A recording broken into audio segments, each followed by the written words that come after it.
Isekai, the genre of anime in which we all know and love. Yeah, you may claim to dislike Isekai or even despise it. However, I'm aware of your dirty little secret. I know you're afraid to admit your admiration for ReZero or, one of the other many hundreds upon literal hundreds of anime similar to ReZero. You aren't fooling anyone. Despite Isekai being repetitive and for the majority of the time completely unoriginal, you still enjoy it. As do I. It is a guilty pleasure we all possess when it comes to our love for anime, hence why the genre's origin story is paramount to our understanding of it. Where did Isekai come from? What was it exactly that inspired the fabrication of a myriad of our beloved anime? I know full well that nobody asked for this, but those questions are what I am here to answer. So, with the video introduction out of the way, I ask you this. What is Isekai? Before we delve into the lore of this fantastical genre, we must first ensure our basic understanding of it.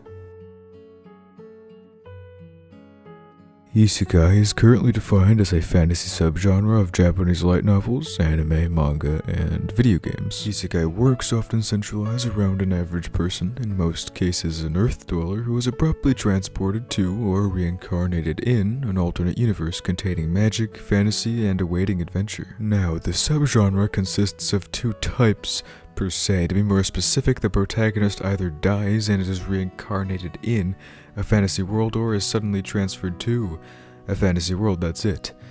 That's all there is, very simplistic. That is what Isekai is defined as currently. However, the genre has not always been limited to, or rather mainly, Japanese entertainment. Similar to most concepts, phrases, or words, the definition morphs over the years of its existence. In order for us to find where Isekai works truly began, we must date back to the year of 1895 and focus on a man by the name of H.G. Wells, the author of the very work that sprouted into what we know today as Isekai. Harold George Wells, born on the 21st of September during the year 1866, was a novelist of English descent. During his life, he was prolific in many genres of literature. However, he is currently best remembered for his science fiction novels, one of which marks the birthplace, or rather the sprout, of Isekai stories. Within the year of 1895, 29-year-old Wells released his revolutionary science fiction novella titled The Time Machine. This work of literature centralized around the futuristic concept of time travel and a Victorian English scientist referred to only as the Time Traveler, a man who had invented a machine capable of carrying an individual through time.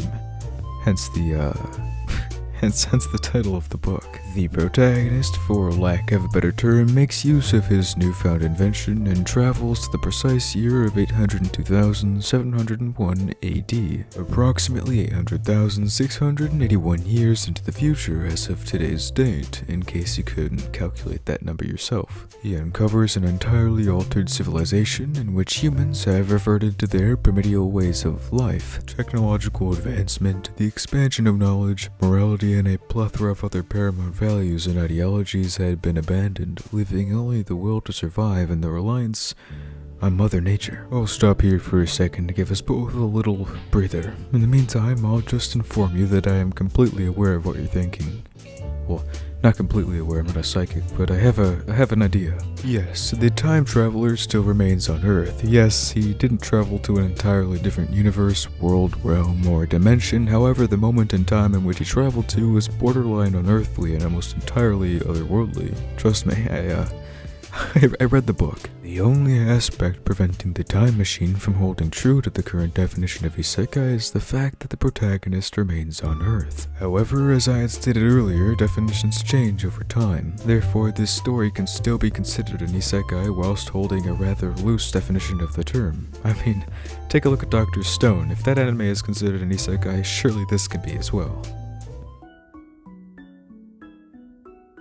Now for a change of pace. Earlier I had compared the time machine to a sprout, or a sapling, a stage of plant life comparable to that of an infant child, the very beginning of life itself. However, there is a stage that comes prior to that of a sprout or an infant, that being the spore. The seed, the fetus, the conception, the insemination. Mr. Wells may have written what is considered to be the first isekai work, but he surely didn't conceive the idea. In order to uncover the truths behind the conception of isekai, we must backtrack in time even further than the year of 1895. We must venture all the way back to the 6th century, over 2,500 years ago, all the way back to the foundation of the Buddhist faith. Buddhism originated in ancient India sometime between the 4th and 6th centuries, eventually spreading throughout the majority of Asia, and was imported into Japan from the mainland sometime around the 6th century. It is now one of the two most popular religious systems practiced in Japan, alongside Shintoism, and encompasses a variety of traditions, one of the most prominent being the shared goal of overcoming suffering, as well as the cycle of death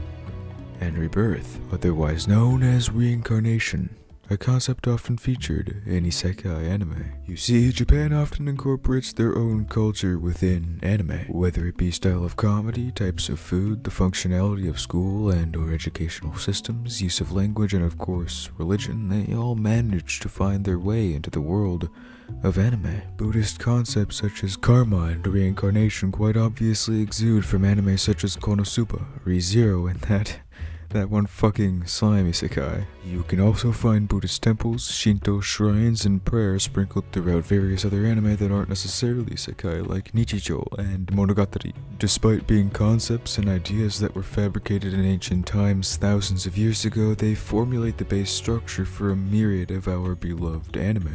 It's truly interesting to think that some Indian bloke unintentionally conceived a new generation of entertainment. How astounding. The rest, my friends, is history. Well, this whole video is technically a short history lesson, so that phrase doesn't necessarily fit in this context, but you get the point, right? The rest of Isekai's origin story is rather self-explanatory. The first Isekai was created, and a trend was then started. Just a typhoon of repeated concepts and stories with the occasional masterpiece. Nothing noteworthy. Trust me, I did the research, I watched the anime, and after pursuing all of that, this video still came out completely anticlimactic. I guess the irony fits perfectly though, as this video's climax is not much different than that of the majority of our beloved isekai.